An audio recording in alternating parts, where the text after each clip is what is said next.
Kahinumdum pa ba mo ni Deng Baksha Queen?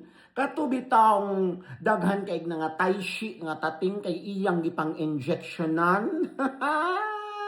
Niana pa siya, mabigat ang ebidensya na iniharap laban sa pangalawang pangulo at hindi niya ito nasagot dahil pinili niyang maging absent sa lahat ng hearings kaya hindi nakatakataka na nagkaisa ang boto para sa probable cost.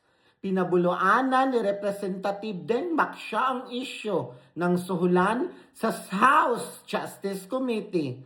Hamon niya kay VP Sara sagutin ang mga akusasyon sa Senate trial gamit ang ebidensya at hindi sa public insinuation.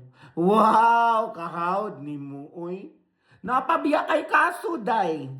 Nagtuo kag nahuman na to, nagtuo kag nakalimtan na tong imong mga injection, nga daghag mga tating nga nangatayshi, ug nangaangin tungod sa imong kavoang, nga nagpataka kag allowed sa maong Deng Baksha nga gipang injection.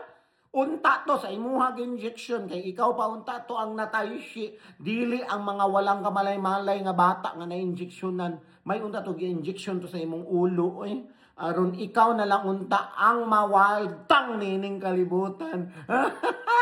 Kay wa kay pulos ang mga kabataan nga katong nangatayshi, daghan og dahayag pa unta kay tug future, pero imong giguba, mananap ka.